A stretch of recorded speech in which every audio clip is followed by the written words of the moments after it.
Namaskara, Hari Om to everyone. A warm welcome to this evening's talk. It's indeed a great pleasure to be interacting with all the like minded souls here. So, a warm welcome once again. Let us begin with a prayer.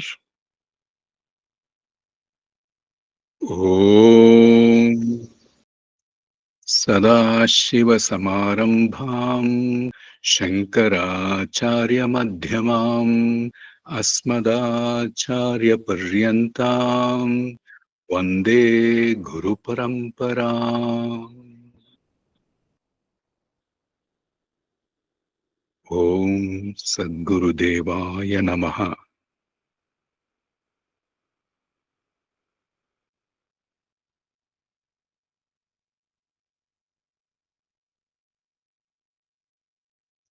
At the outset, I would like to offer my gratitude to all the realized masters who have inspired me, especially the four masters whom we see on the screen right now. Adi Shankara, who's taken the Advaita way, popularized Advaita Vedanta.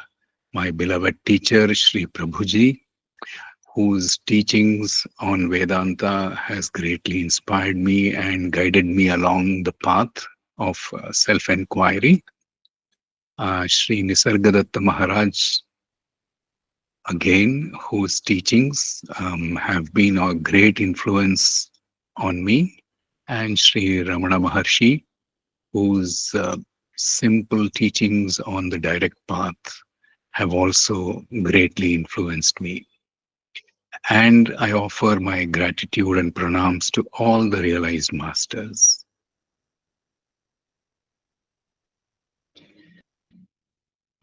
We are very fortunate to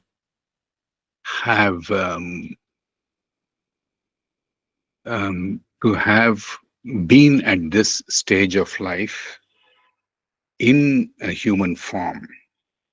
Now, two things actually gives the speciality of our human life. One is the purpose of life. And what is the purpose of life and this is especially valid for human beings because we have the ability to want, to desire this particular goal or purpose. And the main purpose for all of us is freedom. Freedom from what? Freedom from the miseries and limitations. And we want this freedom eternally, not that one that comes and goes. It is not a temporary freedom. It's like a temporary freedom is, for example, like the one the student experiences the day after the exam and he goes out with his friends for a movie. And no sooner the vacation is finished, he goes on to the next year of academics and the grind and the grill begins again. So all of us experience freedom. All of us experience freedom from misery and limitations uh, in our life, but in bits and pieces. Ultimately, the purpose of life is to quote unquote achieve or realize eternal freedom. That is one part. The purpose of life. In this journey of realizing the freedom from limitations of this birth that has accompanied us with this birth, we have been endowed with three great blessings. The first one is the human form, the human birth.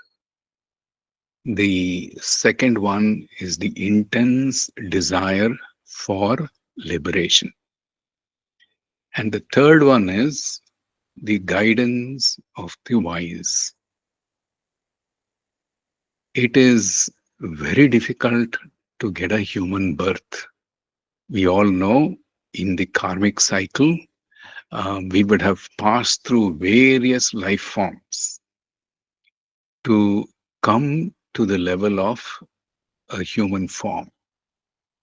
It is said that um, we need to have 51% good karma, little more, marginally more, and 49% bad karma to start a human life. And the progress after getting a human birth is to progress and decrease the negative karma and keep on increasing the positive karma. So, why do we call this a great blessing?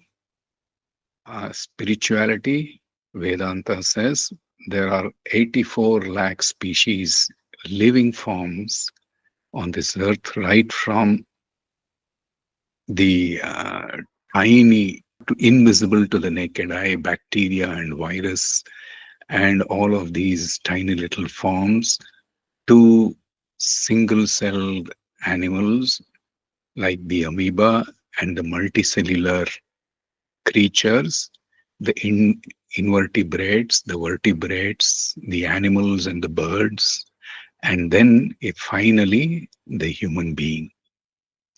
Now, even in the human being, we would have passed through many, many, many lifetimes to come to this level of understanding, the refinement of the intellect, to want freedom, to desire freedom from limitation, mukti. Now, human being is endowed with one special quality or an attribute that is of reason, reason or logic or intellect that enables every human being potentially to think about what is the purpose of life, or where, what is the goal in life, how am I here, what am I to do here, where will I go next, and what is the entire purpose and meaning of life. Now, this is something very special for the human being, not so much available to this extent in other living forms. It doesn't mean other living creatures don't have intellect at all, but they are not as developed as the human intellect. Now, with the human intellect, we can go two ways. One is go dive into the world and experience all the pleasures, thinking that the world is real, acquisition, adding on, name, fame, property, relationships, building relationships, all of these with the outward movement of the mind or the intellect. Of course, success, happiness will follow. At the same time, failures and sorrow will also be mixed with it. What proportion of success and happiness and what proportion of failures and sorrow and loss, all of these cannot be estimated, unless one goes through that experience, because there are a lot of unseen factors. Karma is not really seen beforehand. It is only experienced when it fructifies. Therefore, it is practically impossible for us to determine what is going to be the result of any of our effort. So, um, being one of the 84 lakh species, and together being endowed with reason, which is not so developed in other living creatures, we have to decide at this point, after having got several lives, whether we want to go out into the world or plunge into the world or look at investigating the true nature of our own being. It doesn't mean that we have to stop living in the world, but where is our attention going to be? Therefore, if human birth is rare, the second quality is even rarer. What is that? The intense desire for liberation. Amongst the human beings, majority of them would not even be interested in mukti, liberation, freedom, self-realization, or awareness, any of these things. Because naturally, the world is attractive, and we are drawn to the attraction of the world, most people. So, having got the human birth, if we have the intense desire for liberation, we have taken the second step already. So, why is this desire for liberation so difficult? Why is it so much that we are attracted to the world? That is because, as we have already discussed, uh, two fundamental reasons. One is the sense pleasures.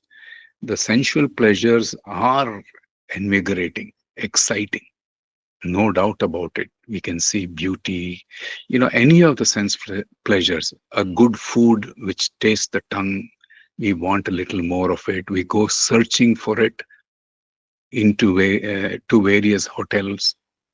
Whenever we go out of town, drive along, or stay in a place out of town, we go searching for a particular hotel which is famous for a particular type of food that we like.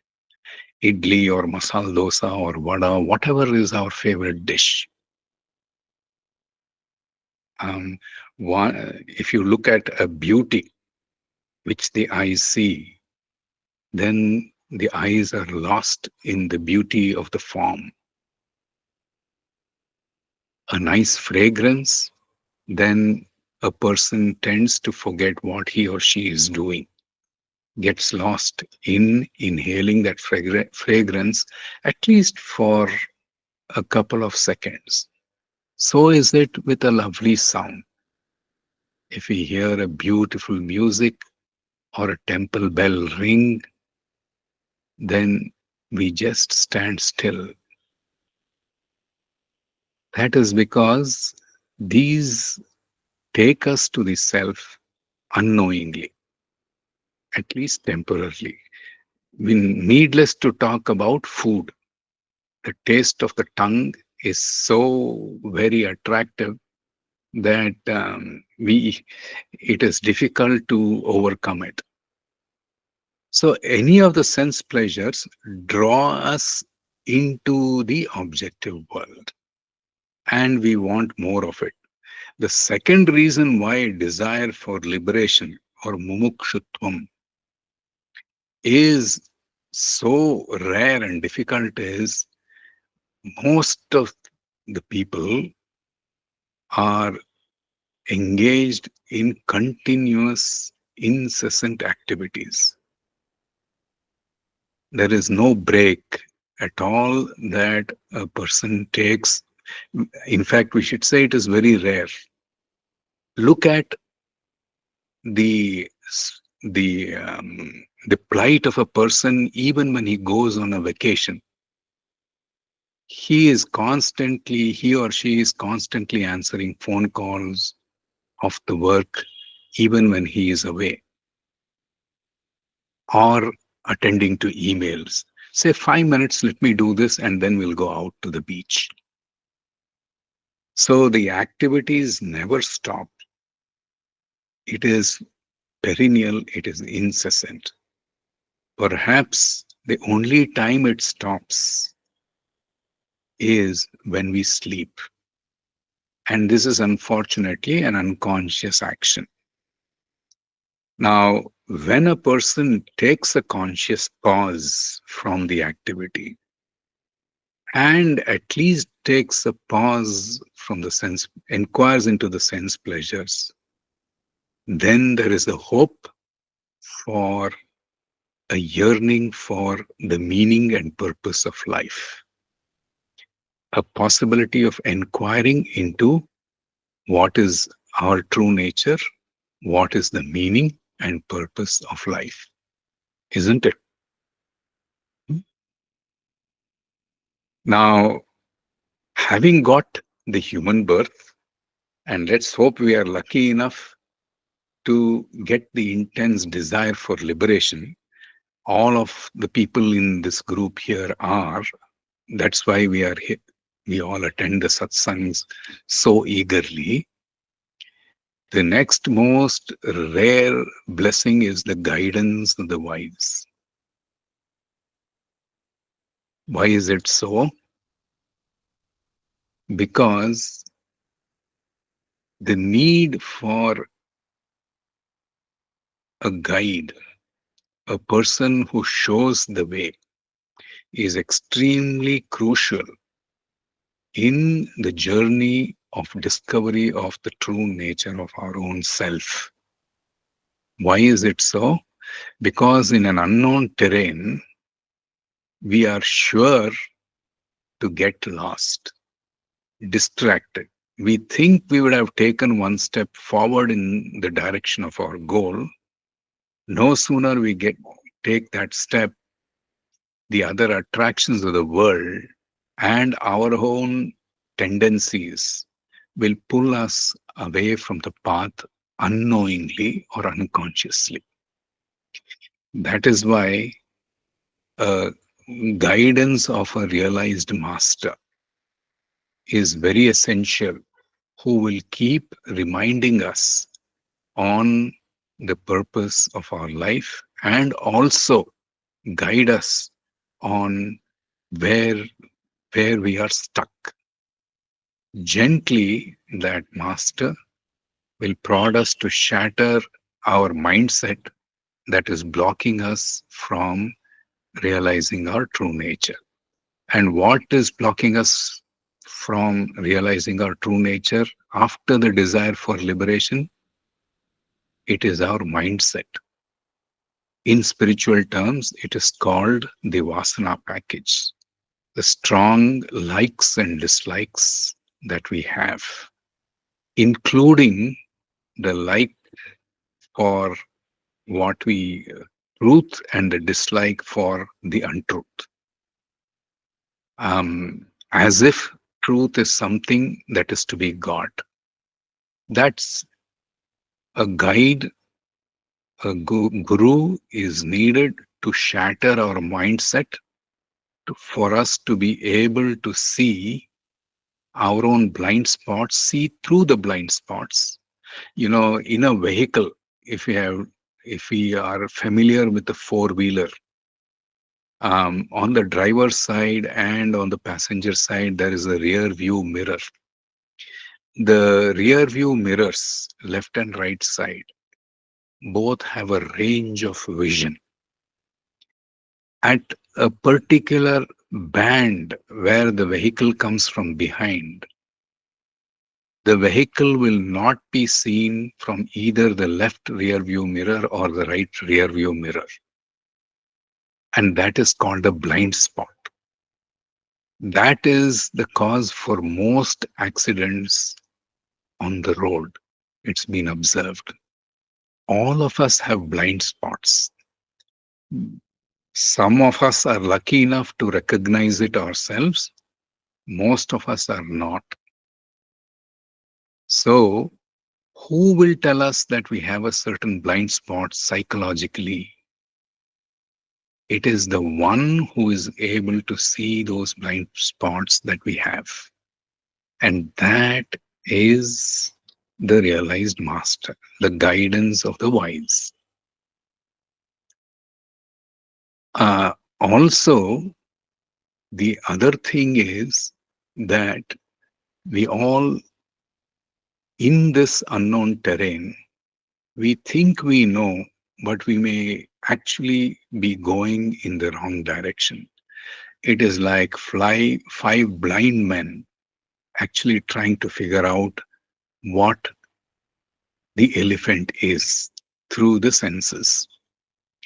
Um, so when we are blind to, or quote unquote blind, which means we don't know what realization is, or we have our own idea of self realization, how can one blind person lead another blind person to the truth? Cannot be, isn't it? Therefore, we need the company and the guidance of the wise. This is very, very important. And what are the characteristics of needed of the wise?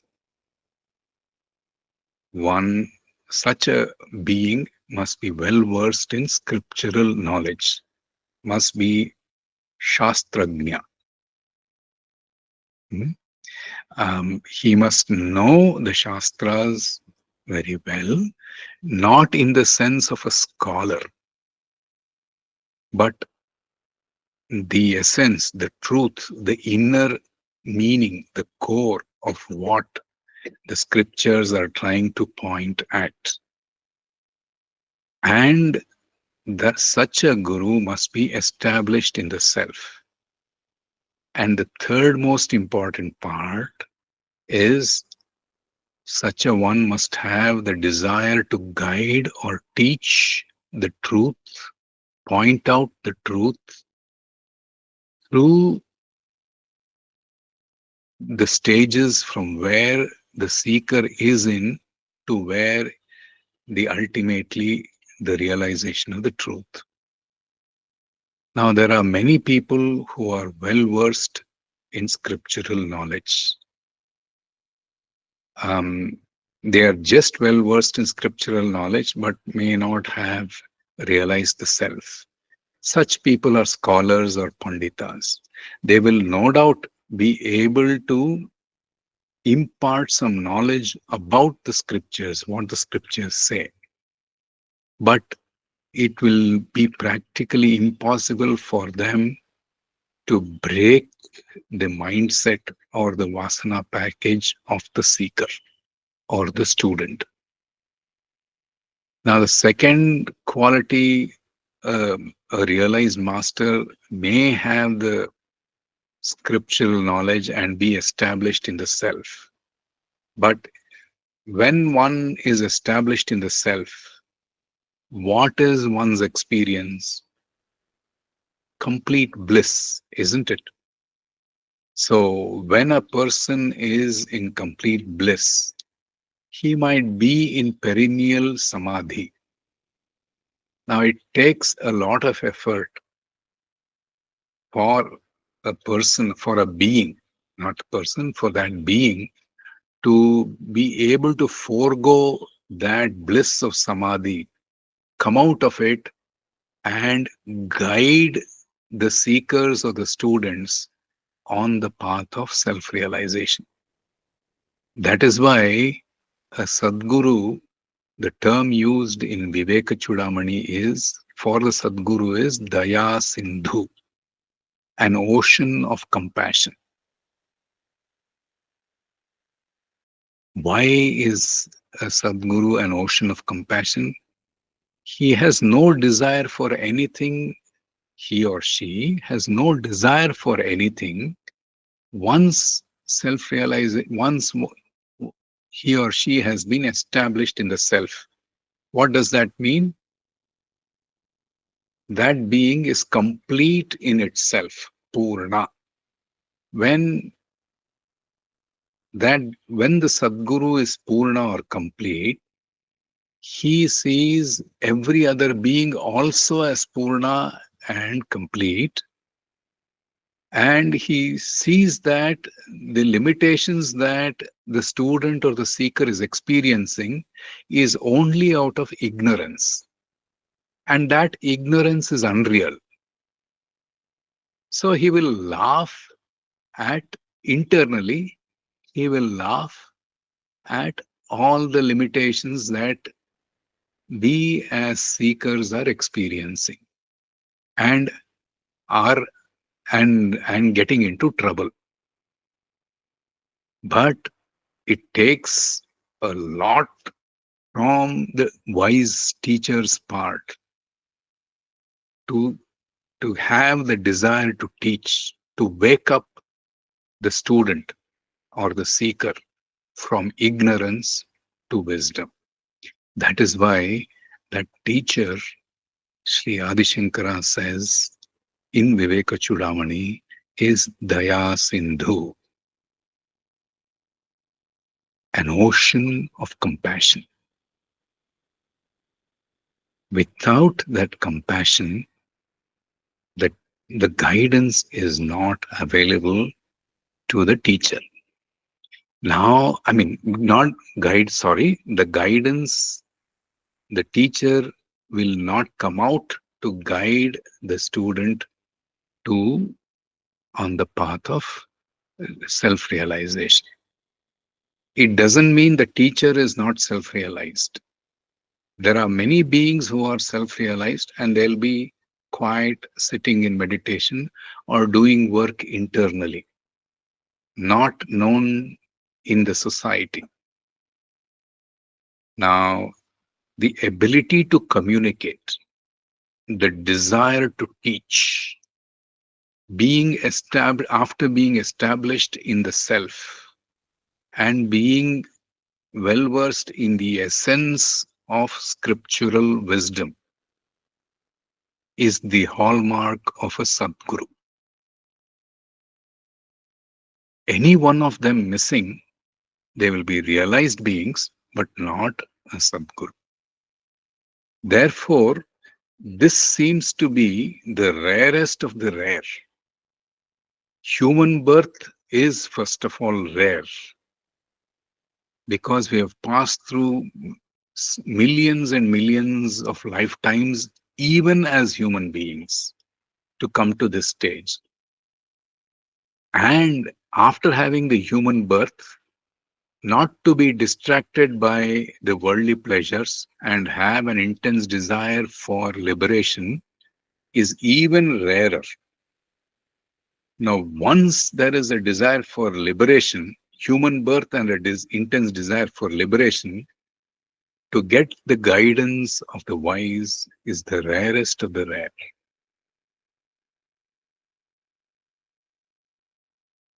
So we must all consider ourselves lucky in one way or the other, or rather, in all ways that we have got these three. Each one of us will have our own Sadguru. Now, how to identify the wise one, the unwise, or the ignorant cannot recognize the wise because wisdom is not available as an external characteristic. So we reaching out to say, okay, I went to this guru, he is my guru, is kind of maya of sorts. So what can one do as a seeker?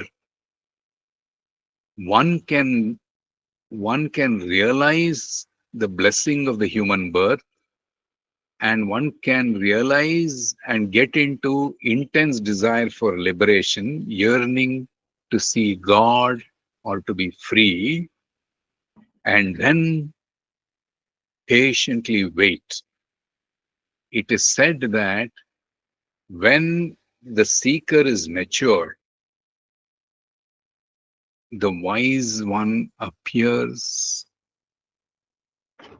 in front of the seeker rather than the student going in search of a guru.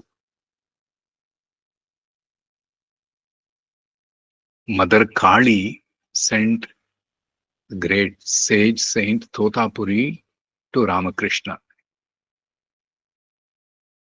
with when she saw this intense desire and yearning to see the Divine Mother. So is the case. It may seem the other way to look at it is if we do our job as a seeker, then life will create circumstances for the guide, the realized master to appear in our life. So all that we can do is to be sincere in our effort, whether it is karma yoga, bhakti yoga, kriya yoga, or jnana yoga. Pick anything as long as we are sincere with it. Then we simply patiently wait, and no sooner than later the wise will come in our lives. That's guaranteed. Why? Because it's the design of Ishvara only.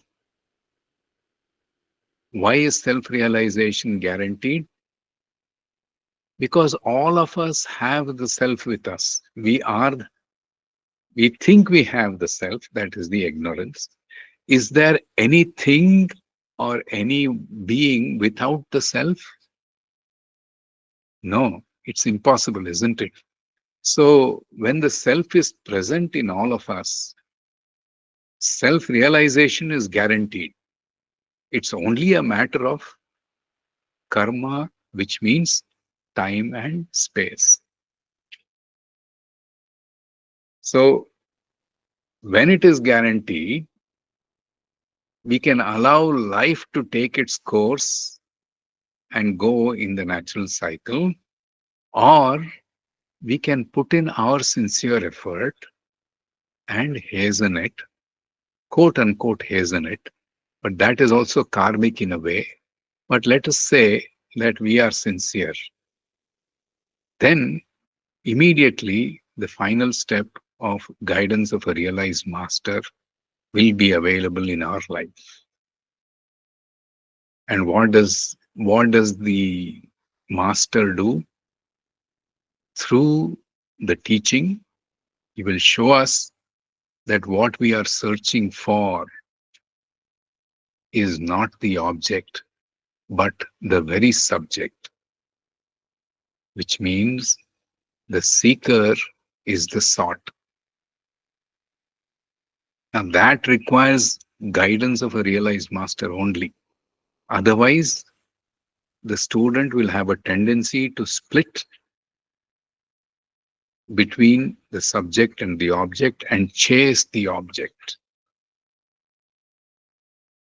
Now, with these three things, in spite of having these three things, if one doesn't get into the purpose of life, which is freedom, freedom from birth and death or misery, then Adi Shankara in Viveka Chudamani says, such a seeker is committing suicide. That means he is wasting his human birth. He is wasting all the good karma he is gathered from several lifetimes to have to have got the human birth, to have the desire for liberation, and to be so lucky and blessed enough to have the guidance of a realized master, and still going astray, being attracted to the world. It is said that such a person commits suicide in effect. That means he has not realized the worth of his own self, Atma. When we don't realize the worth of Atma, we are not paying attention to Atma, we are committing Atma Hatya.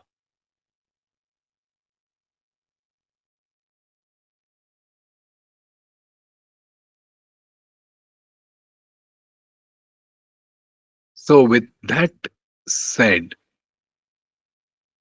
Vivek Adi Shankara in Viveka Chudamani says, Durlabham Trayamevaitat Devanugraha Hetukam. That means Daivanugraha, by the blessings of Ishvara. Durlabha, very rare. Trayameta, three things are given is very rare, but we get it because of the blessings of the Lord or Ishvara. What are they? Manushyatvam, Mumukshutvam, Mahapurusha Samshrayaha. This is what we have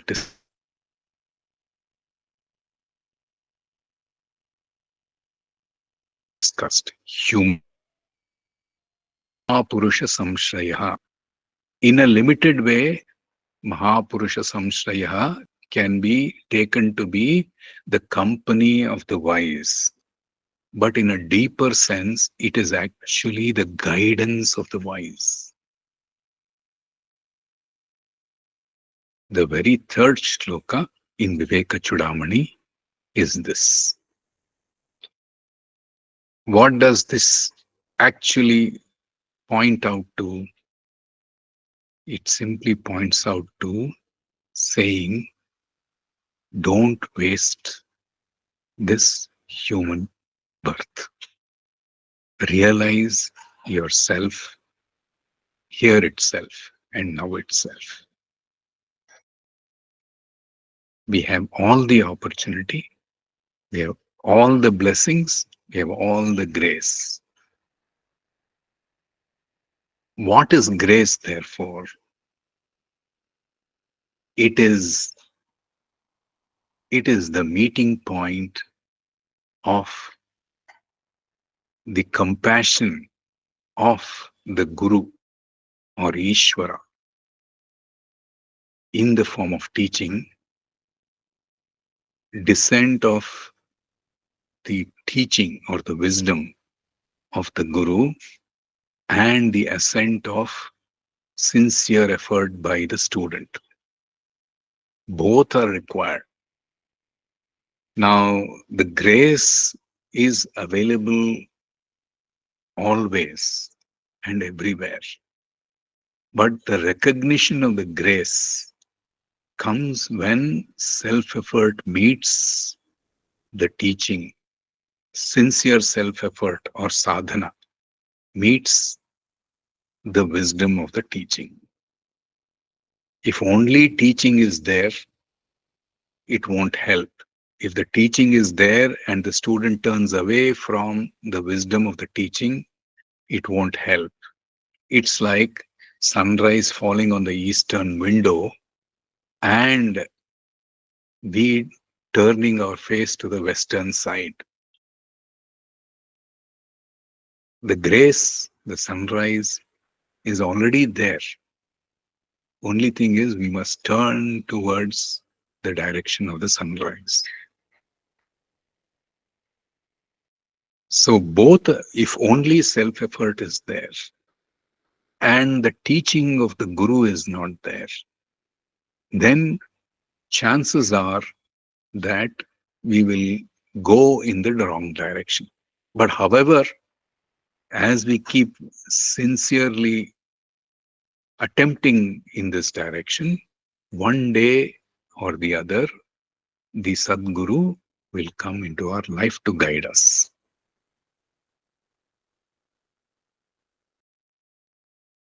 All right.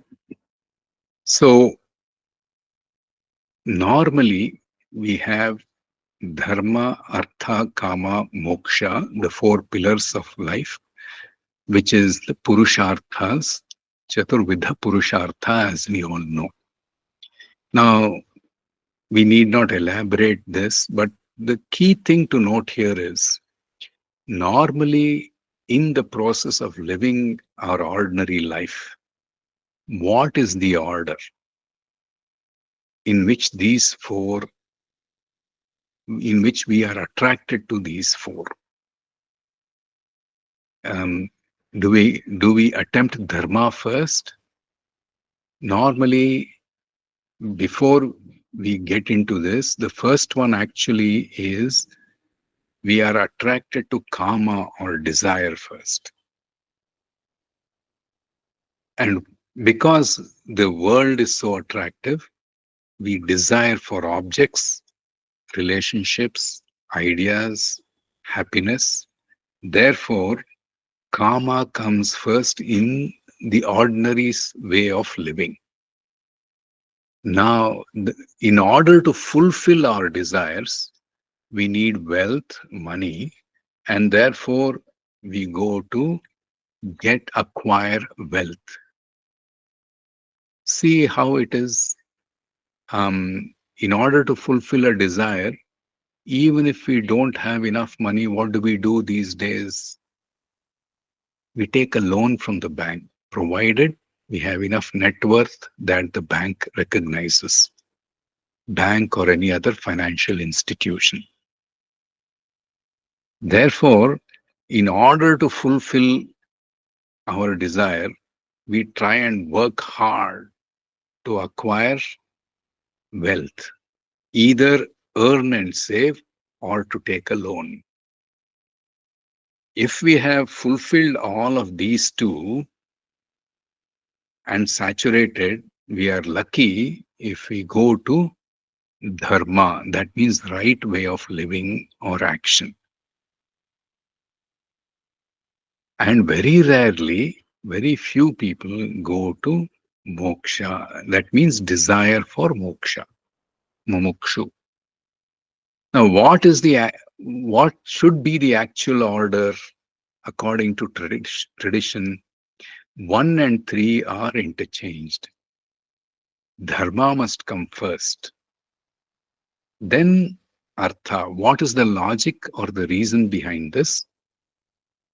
We must know what is right action, right way of living, right conduct in life first. How was this accomplished traditionally? Through the Gurukula system. A seeker went through brahmacharya or the education system where he was taught science and grammar and scriptures, all of this. Karma yoga also. Vyakarana, Vijnana, Jnana. All of these were taught in the Gurukula system under the tutelage of the wise one. Now, having graduated, learned, acquired enough knowledge between what is right and what is wrong, what is good and what is evil, what is eternal and what is temporary, then such a student went out into the society to engage in work to acquire wealth. From brahmacharya, he went into grahastha career and then grahastha. See, it is there in the grahastha that he wanted to fulfill the desires, not just for procreation, desire for even acquisition in the normal family life. Now, by the time he or she got a desire to fulfill, he was already established or grounded in dharma, which is right action, right way of living. And therefore, desire was within the framework of dharma. And when that base desire was fulfilled, then simultaneously, because he was also trained or taught in jnana, he also simultaneously had a desire for moksha. Look at the reasoning behind the sequence of this in the traditional way of living. Brahmacharya, Grahastha, Sannyasa, and Vanaprastha.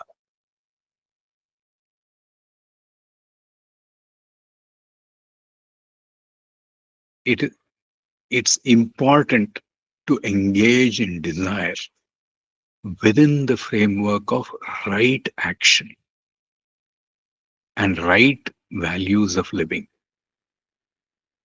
That is why dharma, artha, kama, moksha, not kama, artha, dharma, moksha.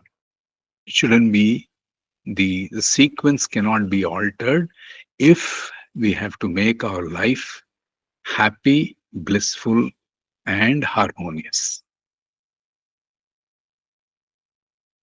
Now, here we have to distinguish between happiness and bliss and between experience and realization. Now, happiness is of the objects, and bliss is of the self. Experience is of the senses, which includes the mind, and realization is of the self, who I am. Realization is not a new experience. Realization is the recognition of the self in every experience. Similarly, hap- happiness or bliss is not happiness, but realization is the recognition of bliss in every happy event or happy experience. Bliss enables happiness through the body, mind, and senses. But bliss itself is not happiness. Happiness comes and goes. Bliss is ever available, not as an experience, but as the foundation for all experiences, as an enabler for all experiences. So, if we distinguish between this, that means realization and experience, we will not fall a prey to going behind experiences, even in our seeking, even in our sadhana, because that's the major pitfall that many seekers have in the path of realization of the self. Now, along the way, there are two indispensable virtues that is the subject matter for this talk.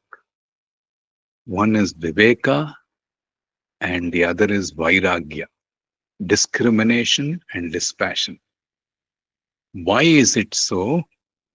And first, let us get to the definition and then we'll discuss what is the importance of these two qualities or the virtues. What is viveka? According to Tattva Bodha, nityavastvekam brahma tad vyatiriktam sarvam anityam. That means Brahman alone is nitya. Ekam Brahman, ekam Brahma nityam. Only Brahman is real. Tad vyatiriktam, everything else, sarvam, everything else, anityam, is anityam means mithya or appearance. It's not false. It is an appearance. Ayameva nitya nitya vastu vivekaha. This is the nitya anitya viveka, the temporary eternal discrimination. This is outlined in Adi Shankara's Tattva Bodha in the very beginning, in the Sadhana Chatushtaya. Sadhana Chatushtaya, as we all know, are four qualities: Viveka, Vairagya, Shat Sampatti, Mumukshutvam. Hmm? Again, Tattvabodha says, what is Atma? What is Nitya? Atma Satyam Tadanyat Sarvam Mithyeti. And this is the crux. Atman, I, the real I, alone is Satyam. Tadanyat Sarvam. Everything else is Mithyeti, is an appearance. Appearance is that which is neither real nor unreal. It is real as long as it exists. When it disappears, it becomes unreal, which means it is temporarily real. It has its reality is borrowed from the absolute reality for the time being, just for the time being. It's like a person staying on rent in the house. He can stay in the house temporarily as long as a tenant, as long as the agreement is there. Similarly, in every object, objects are real. They are real as long as they are powered by the power of consciousness or existence. Bliss powers them temporarily. It exists on borrowed reality. Now, Viveka Chudamani in the 10th shloka says, Brahma Satyam Jaganmityam Evam Rupo Vinischyaha. The same thing told, elaborated in Viveka Chudamani. Soyam Nityanitya Vastu Vivekaha Samudahritaha. Know that this is Satya, Nitya, Anitya Viveka, that which is temporary, discrimination between the temporary and the eternal. What is it? Brahma Satyam Jagan Mityam. Brahman, supreme consciousness alone is real. Jagan Mithyam, the entire world is an appearance. Rupo, appearance. Vinischyaha, knowing that very clearly. Nischyaha means firmly knowing. Firmly knowing that Brahman alone is real and the entire world is an appearance only, is Nitya Anitya Vastu Viveka, is the discrimination between the temporary and the eternal. Now, quickly, let's get into the two definitions of Vairagya or dispassion, and we will take up the elaboration in the next slides. What is Vairagya? According to Tattva Bodha, Adi Shankara says, Iha Swarga Bhogeshu Icha Rahityam. Being free of desire. What kind of desire? Not only of this world, Iha, but also of Swarga Bhoga. Iha Bhoga, Swarga Bhoga. The desire for experiences of this world, enjoyments in this world, and also of the other world, to be free of that is Vairagya. It's easy to give up an object, but then finally the logic will come, reasoning will come of the intellect. Oh, why am I doing this so far? All this for my happiness. So we cling on to happiness. So when we cling on to happiness, when we do things for happiness, that is also bhoga, the enjoyment of happiness. So it is not vairagya. So how to how to use viveka and vairagya as a stepping stone for realization, we will see in as we go along.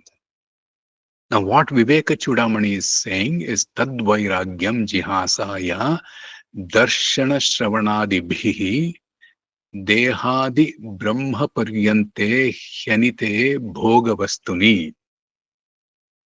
Darshana Shravanadibhihi. What is seen by the eyes and heard by the ears. That means, in effect, what is experienced by the sense organs. What is it which includes the mind, which is both perception and cognition. Dehadi, from this body, starting from this body, Brahma Paryante, including that of the that of the other world. Bhoga Vastuni, to enjoy that is is to be free of that is Vairagya. That means to be free of the experience of this body in this world and to be free of the experience of the other worlds, either Swargaloka or Brahmaloka or any other loka, is real Vairagya. Now, both of these play a very, very important role in stepping up to the journey of self realization. We shall see how. Now, what is Brahman? In Tattva Bodha, Brahma is that which is eternal, unchanging, is Sthula Sukshma Karana Sharirad Vyatiriktaha. That means it is beyond the three bodies, gross body, subtle body, and the causal body. Sthula Sukshma Karana Sharirad Vyatiriktaha. Panchakoshatitaha, beyond the five koshas, the five koshas. Avastatraya Sakshi, the witness of the three states of consciousness or the mind, waking, dreaming, and deep sleep. Satchidananda Rupaha, of the nature of Sat Chit Ananda, Yat Tishtati Sa Atma. Why are we saying this? Because it's important to distinguish between real and unreal, between changing and unchanging.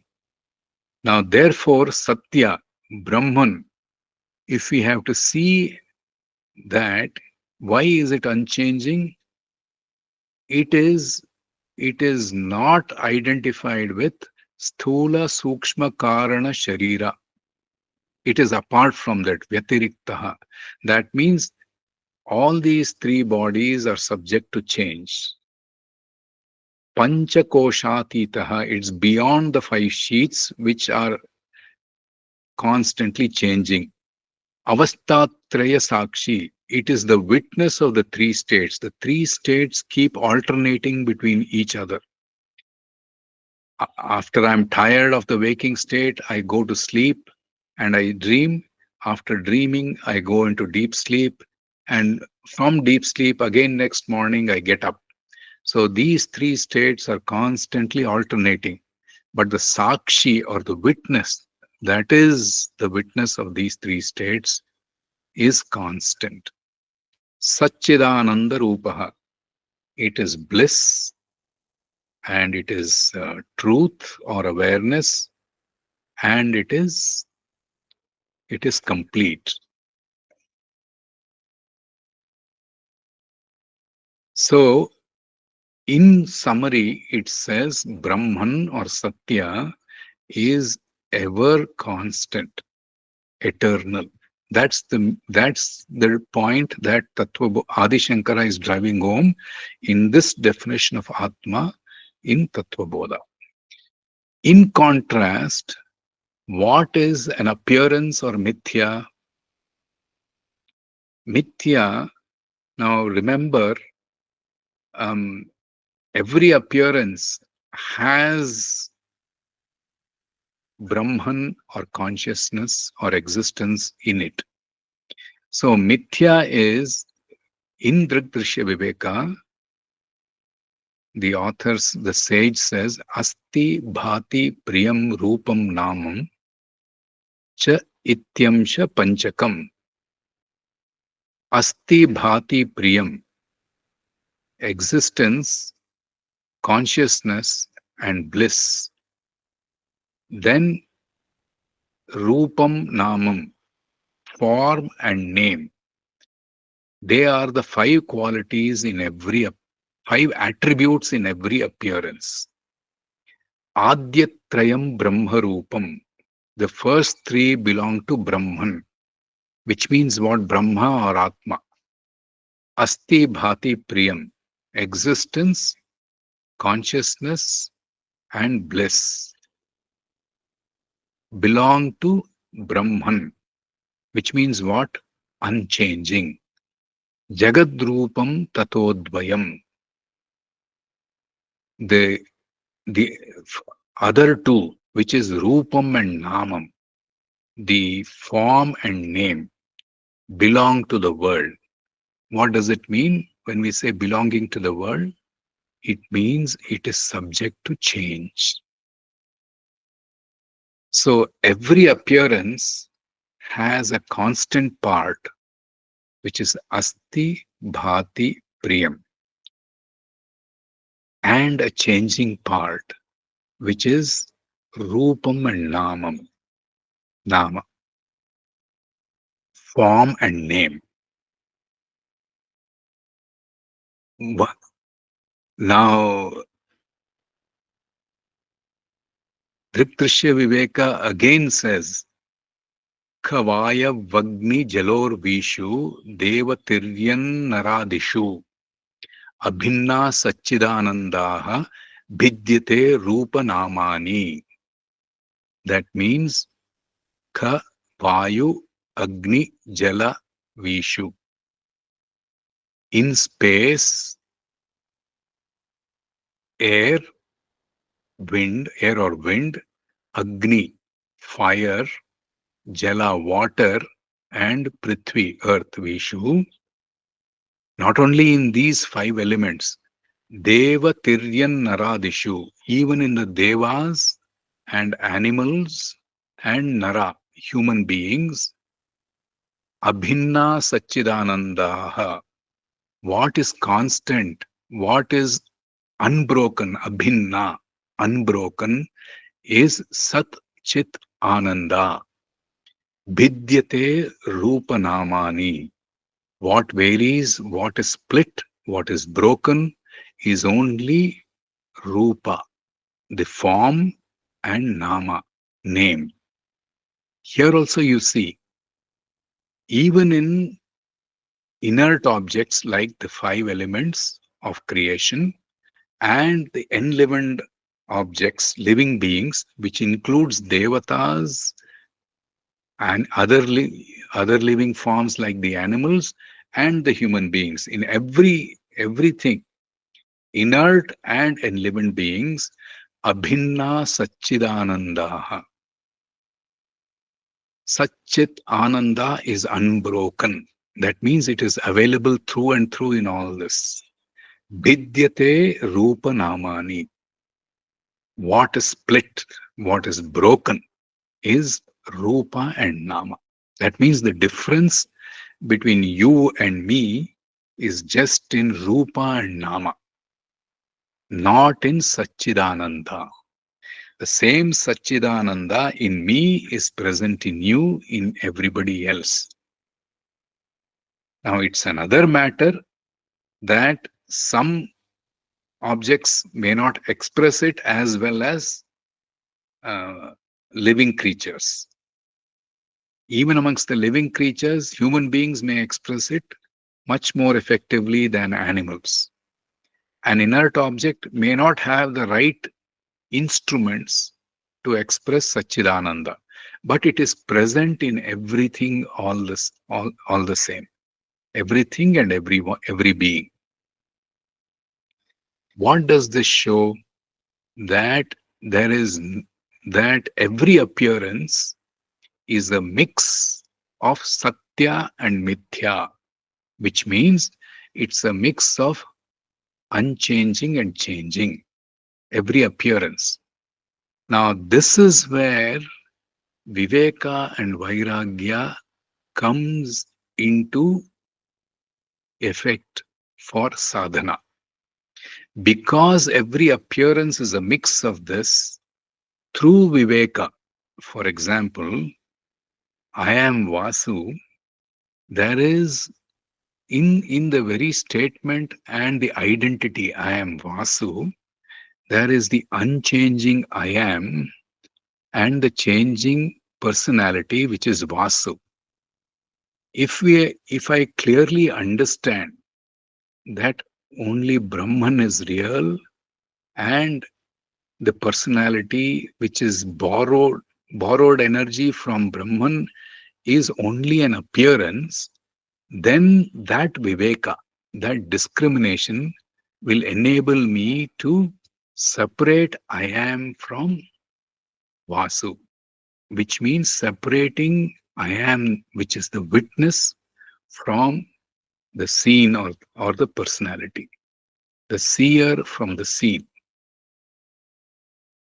Now, this is only one half of the journey. Without discrimination, I will be mixed up between the subject and object. I will identify with the object. In the very statement, I am Vasu, I am is mixed up with Vasu, because it's identified with Vasu. What's happened? The witness is got identified with the personality. And therefore, whatever happens to the personality seems to be happening or impacting the witness. That's why we go through lots of ups and downs, joys and sorrows, profit and loss, happiness and sorrow, um, frustration and elation, any of these things, all of these dualities, dual experiences we go through simply because of the mix up. Now, what is the next step? We have to move from changing to unchanging. And therefore, Ramana Maharshi gives a very nice sutra for this in Upadesha Saram, 16th shloka. Drishyavaritam chittam atmanaha chitvadarshanam tatvadarshanam. What is suggested here? Drishyavaritam, ignoring drishya, which is the scene, or not paying attention to the scene, withdrawing attention from drishya, the scene, chittam atmanaha. When the mind focuses or pays attention to the seer, atmanaha, chitva darshanam, such a seeker or the mind of that seeker is established in awareness. And tattva darshanam, that is being established in the truth. Tattva is the truth. What is this saying? Drishyavaritam, when the mind is turned away from the sense objects into Atmanaha, into the nature of the self, then It is the mind becomes established in awareness itself. The mind is nothing but awareness itself. Mind turned outwards is chanchala. Mind turned to awareness becomes or is the awareness in the process. That is why self inquiry is not a verbal process. Why so? If it is a verbal process, who am I? Who am I? What happens? One of two things will happen. It will become a japa, which will lead to calmness. But there won't be the wisdom that I am the self. It'll help in calming the mind. Or if one is not careful, to the question, who am I? If you get a return, what if you ask, who am I to the mind, what answer will the mind return? The mind will return a positive answer. I am Vasu. I am Vani. I am Guru Prasad. I am an engineer. I am an homemaker. Now, if anything, any positive concrete answer is returned by the mind, is it the self? What is the nature of the self? Panchakosha Titam. Sthula Sukshma Karana Sharira Vyatiriktaha. It is not identified with the three bodies. It is Avastatraya Sakshi, the witness. So, if any positive answer, if we do an inquiry, if we ask the mind, who am I, as a process, and the mind will invariably give an answer according to its vasana package, which is a concrete positive answer, which is not the self. So, what is Ramana Maharshi saying here? Shift self inquiry is a process of shifting the attention, drishya varitam, from the scene to chittam atmanaha, the mind, chittam atmanaha, to the self. So, a gentle shift from the object to the subject will reveal the subject as the self. What a wonderful, simple technique Ramana is saying. Now, what does Dritishya Viveka say? Upekshya namarupadve satchit ananda tatparaha samadhim sarvada kuryad hridaye va athava bahihi. Same thing. Upekshya, ignoring, being indifferent. To what? To nama and rupa. The two things, nama and rupa, name and form, being devoted to Satchit Ananda, Satchidananda Tatparaha. When we shift the attention from the name and form to Satchit Ananda, that means from outward focus to the self. What happens? Samadhim Sarvada Kuryat. Engage in meditation, Samadhi, always, Sarvada, not part time. Sarvada Kuryat, where Hridaye, in the heart internally, Va Athava Bahihi, or externally in the object. That means externally, when we see an object, know that there is Asti Bhati Priyam, which is unchanging, and Nama Rupa, which is changing. So shift the attention from Nama Rupa to Asti Bhati Priyam. In every object, you will recognize Ishvara or the self. Internally, Hridaye, what do we do? In every object, in every thought, In every feeling, in every action, in every experience, there is the changing, which is Nama and Rupa, and the unchanging, which is Sakshi. So pay attention to the Sakshi. So ignoring or being indifferent to name and form, it is here that Vairagya comes into picture. In order to drop the name and form and pay attention, we need Vairagya. In order to separate the changing from the unchanging, we need Viveka. So both these virtues are go hand in hand. They are like twins. Now, Vairagya must be born out of Viveka. That means Vairagya must be realized out of the Viveka or the discrimination between the seer and seen. Otherwise, it will become like a smashana Vairagya, temporary Vairagya. I will give up something, but it will come back in full force. So, what does Vairagya do? The name and form will be dropped automatically. Why?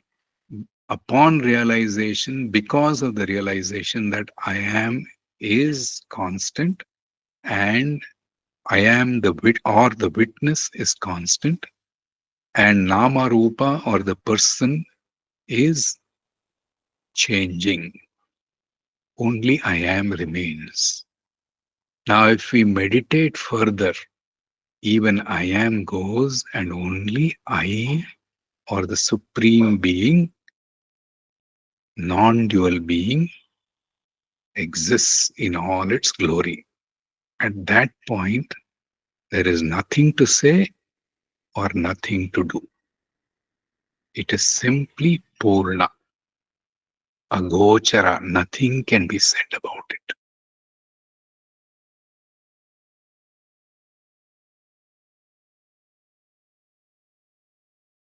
Sarve Janaha Sukhino Bhavantu.